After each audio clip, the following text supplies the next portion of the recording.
Bismillahirrahmanirrahim. Assalamualaikum warahmatullahi wabarakatuh. Apa kabar anak-anak? Semoga sehat ya. Sehat walafiat.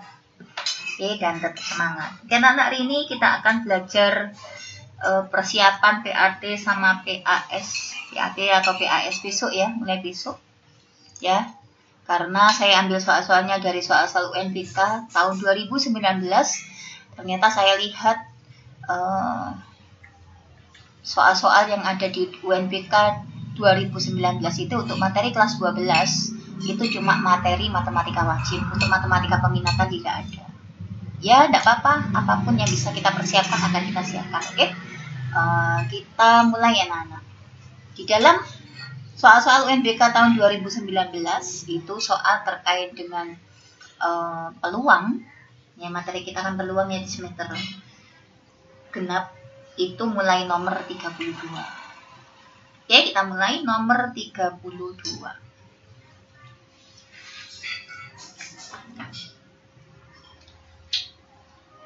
Nomor 32. Oke, pada saat praktikum kimia terdapat 7 larutan yang terdiri dari 4 larutan P dan 3 larutan Q. Jika dari larutan tersebut dipilih 3 larutan secara acak, dipilih 3 anak-anak ya, maka banyaknya cara memilih 2 larutan ya, P dan 1 larutan Q adalah bagaimana ini? Apa yang harus kita lakukan di sini? Berarti ini adalah kita akan menggunakan kaidah pencacahan, bukan kaidah pencacahan ya, karena ini hanya sekedar banyaknya cara memilih 2 larutan P, berarti tidak usah membedakan urutannya, berarti kita pakai kombinasi. Oke, yang kita butuhkan apa? 2 larutan P, oke, dan 1 larutan Q, kan begitu ya. Oke, 2 larutan P dan 1 larutan Q, sehingga kalau kita pakai kombinasi dari larutan P-nya itu yang mau kita ambil itu 2. Ya, stok kita ada larutan P adalah 4 dan dikali kombinasi larutan Q yang kita ambil cuma 1, stoknya itu adalah 3. Yuk, masih ingat kombinasi kan? Bisa kombinasi gimana? Kombinasi NR sama dengan N faktorial, oke, dibagi dengan N dikurangi R faktorial dikali dengan R faktorial. Sini ya. Nah, miring-miring sedikit tak apa-apa. Yuk, ini. Berarti ini 4 faktorial. Oke. Dibagi dengan 4 dikurangi 2 faktorial dikali 2 faktorial. Oke. Yang satunya 3 faktorial dibagi dengan 3 dikurangi 1 faktorial dikali dengan 1 faktorial. Hasilnya adalah yang atas tetap 4, yang bawah adalah 2 faktorial dikali 2 faktorial, oke, dikali dengan 3 faktorial, yang bawah adalah 2 faktorial dikali 1 faktorial. Oke, kita jabarkan anak-anak di sini aja ya. 4 dikali 3 dikali 2, saya berhenti di sini. Oke, yang 2 di depan saya urai 2 dikali 1. 2 yang di belakang saya biarkan supaya bisa dicoret dengan pembilangnya, dikali dengan 3 dikali 2 faktorial, berhenti sampai di sini, dibagi 2 faktorial dikali 1 faktorial 1 ya. Nah, ini juga hilang. Hasilnya berapa nih? 4 sama 2 bisa ya? Berapa? 2. 2 dikali 3 dikali 3. Nah, 2 dikali 3 itu adalah 6. 6 dikali 3 adalah 18. Berarti ada 18 cara. Selesai. Gampang ya? Gampang. Nomor berikutnya, 33. Sekelompok pemain takraw yang terdiri atas 12 orang yang mempunyai kemampuan bermain takraw hampir sama akan mengikuti turnamen takraw. Mereka akan terbagi menjadi 3 regu, yaitu regu A, regu B, dan regu C. Kita punya 3 regu ya. Peraturan turnamen membolehkan satu regu hanya terdiri atas 3 pemain inti dan 1 pemain pengganti. Berarti kalau 3 pemain inti dan 1 pemain pengganti, setiap regu ada 4 orang. Ya, 4 dikali 3 regu 12 orang, pas anak-anak. 12 orang ini pakai semua, oke? Jika dari ke-12 orang tersebut sudah ditetapkan 3 orang sebagai pemain tekong apa ini bacanya ya? Yaitu pemain yang bertugas melakukan servis pada setiap regu, misalkan Ali di regu A, Budi di regu B, Chandra di regu C. Berarti 3 orang ini sudah terpilih dari 12 orang. Berarti yang bisa memilih, yang punya kesempatan kita pilih untuk menempatkan pemain lain dalam regu itu 12 dikurangi 3. Karena 3 ini sudah ditetapkan ya. Berarti saya tulis di sini pilihan gitu ya. Nomor 33. Jumlah pilihan, jumlah orangnya yang bisa dipilih itu, jumlah orang yang bisa dipilih adalah semula 12 orang dikurangi 3 orang tekong, hasilnya adalah 9 orang. Oke, tetapi ternyata kalau kita lihat di sini, 9 orang ini memiliki kemampuan yang hampir sama. Ya, sehingga kita bisa mengkategorikan misalkan kemampuannya untuk regu A, ya berarti 3 orang itu AAA, begitu ya. Regu B, BBB, regu C, CCC. Oke, sehingga dari sini kita pakai permutasi, anak-anak. Oke, permutasi. Ya, berapa itu orang yang bisa dipilih 9? Oke, yang masuk regu A itu 3 orang, yang masuk regu B itu 3 orang, dan masuk regu C itu 3 orang. Permutasi ini adalah permutasi dengan unsur-unsur yang sama. Caranya bagaimana? Ini beda dengan permutasi kebanyakan. Permutasi umum kan kita punya permutasi umum kan begini. N dengan R, maka hasilnya adalah N faktorial dibagi N dikurangi R faktorial. Ini kan. Nah, kita nggak pakai ini anak-anak. Karena ada unsur-unsur yang sama. Nah, yang sama atau yang dianggap sama. Sehingga dari sini kita langsung saja 9 faktorial kita taruh di pembilangnya. Oke, per penyebutnya ini. Nah, yang sama-sama tadi 3 faktorial untuk regu A, 3 faktorial untuk regu B, dan 3 faktorial untuk regu C. Berarti hasilnya adalah 9 dikali 8, dikali 7, dikali 6, dikali 5, dikali 4, dikali 3 faktorial. Saya berhenti di sini. Dibagi dengan 3 di sini saya urai 3 dikali 2 dikali 1. 3 yang tengah faktorial juga saya urai 3 dikali 2 dikali 1. 3 yang belakang biarkan dia, soalnya mau saya coret dengan pembilangnya. Nah, gini. Oke, 3 dikali 3 itu 9. 2 dikali 2 itu adalah 4. Ya, berarti tinggal 8 kali 7 kali 6 kali 5. Iya. 8 kali 7 berapa? 8 dikali 7 56. Oke, dikali dengan 6 dikali 5 30. Oke, 56 dikali 30 berapa? 1680 cara. Selesai. Oke, berarti yang D. Oke, 34. Pada sebuah toko seluler terdapat 10 telepon genggam dalam kondisi baik. Jadi nomor 34 kita punya 10 dalam keadaan baik. Oke, kemudian 2 telepon genggam dalam keadaan rusak. 2 rusak. Oke. Untuk mendapatkan telepon genggam yang rusak, dilakukan pengujian dengan cara mengambil dan menguji satu persatu secara acak tanpa pengembalian. Oke, berarti peluangnya peluang bersyarat ya. Kejadian pertama dilakukan dulu, baru kemudian kita melakukan kejadian yang kedua. Kejadian kedua dipengaruhi oleh munculnya kejadian pertama. Oke, peluang diperoleh 2 telepon genggam yang rusak pada 2 pengujian yang pertama adalah ya. Jadi ujinya itu satu-satu anak-anak. Ya, jadi pengujian 2 rusak, peluangnya berapa? 2 rusak itu satu-satu ya. Berarti ada peluang pertama, ambilnya, kemudian peluang kedua.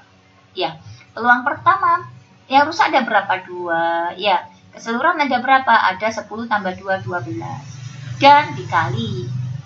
Ya, setelah dapat telepon yang pertama, otomatis kan nanti pengujian yang kedua, maka dia menjadi jumlahnya yang rusak itu jadi cuma 1 ya, yang baik cuma 10 kan begitu. Sehingga untuk pengambilan yang kedua, peluang untuk mendapatkan yang rusak adalah 1 dibagi seluruhnya 10 ditambah 1 adalah 11. Oke, ini saya kecilkan berapa ini? 1 sama 6 ya. Berarti hasilnya adalah 1/66. Selesai, jawabannya adalah yang C. Oke, 35. Suatu mesin permainan melempar bola bernomor 1 sampai 10 sebanyak 70 kali.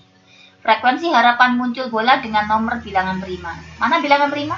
Di antara ini nomor 35. Bilangan prima di nomor itu apa aja?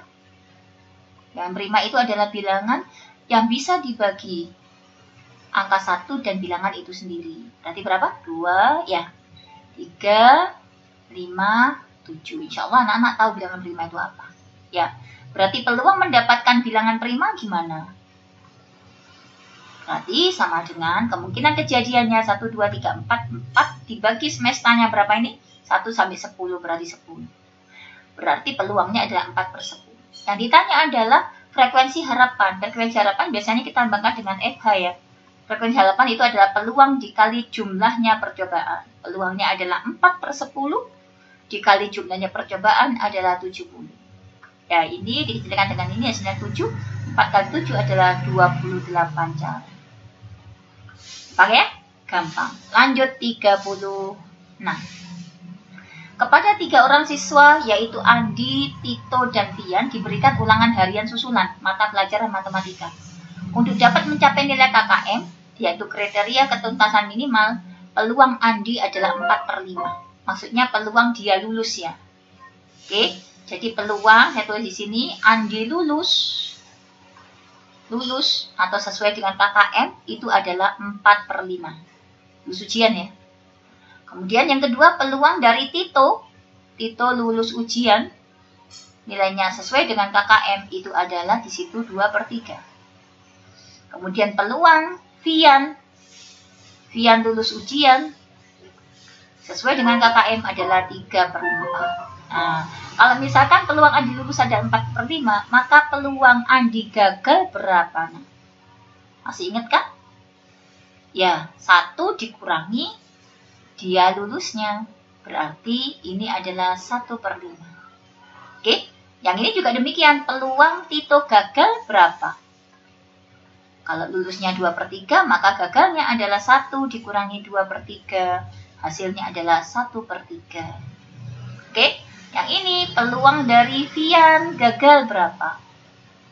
Karena Fian lulus 3/4, maka gagalnya adalah 1 dikurangi 3/4, hasilnya adalah 1/4. Nah, sekarang pertanyaannya apa? Peluang bahwa minimal 2 di antara 3 siswa tersebut dapat mencapai nilai KKM. Peluang 2 lulus, 1 gagal. Begitu anak-anak. Kira-kira apa saja kemungkinannya? Peluang 2 lulus, 1 gagal. Jadi kemungkinannya Andi lulus, ya. Tito lulus, ya. Kemudian Fian enggak. Kan begitu. Enggaknya saya kasih apa ya? 1 gini ya. Ya. Ini Andi lulus, Tito lulus, Fian lulus. Atau Andi lulus, Tito tidak lulus, Fian lulus. Ya.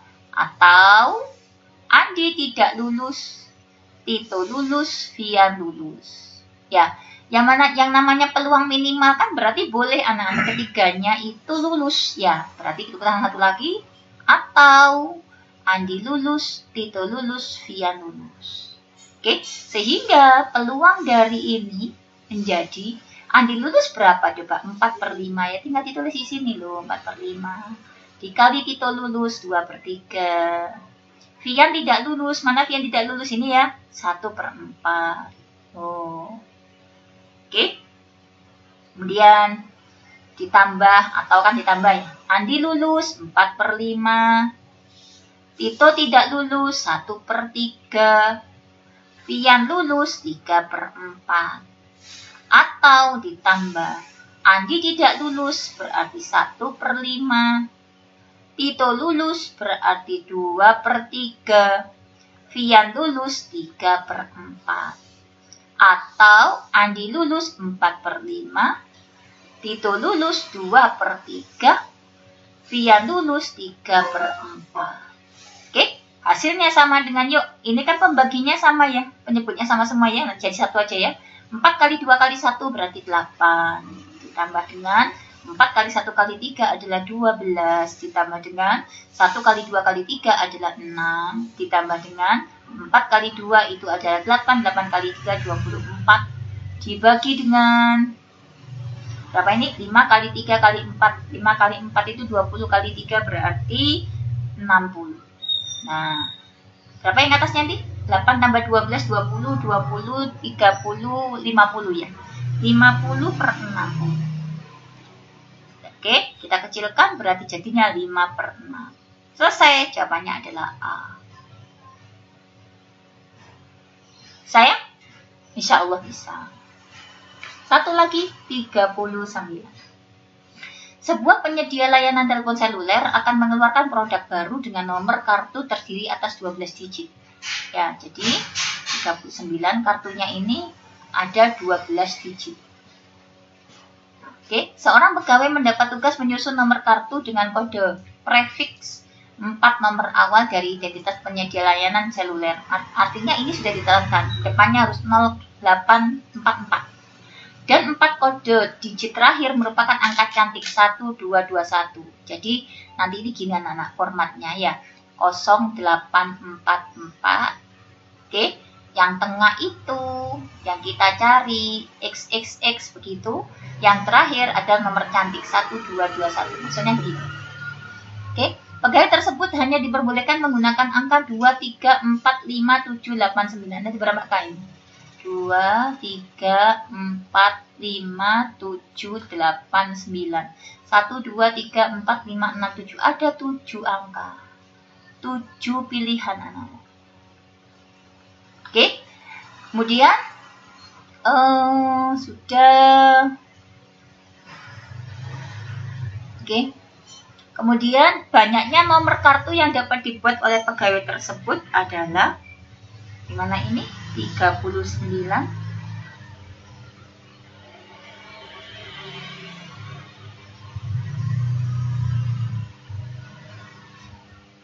Berarti gimana? 39. Kita pakai permutasi ya. Atau langsung saja pakai kaidah pencacahan juga boleh. Pakai kaidah pencacahan aja. Itu XX, ini kan 4 tempat. Saya tulis di sini aja. Ini ada 4 tempat anak-anak.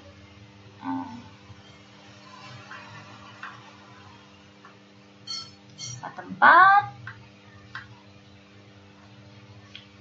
1, 2, 3, 4. Nah, kan ada cuma 7 pilihan. Berarti 1 angka sudah di sini, 7. Oke. Kemudian 1 angka sudah masuk di sini, berarti di sini tinggal 6 kesempatan, 6 pilihan. 1 sudah masuk sini, 1 sudah masuk sini 5.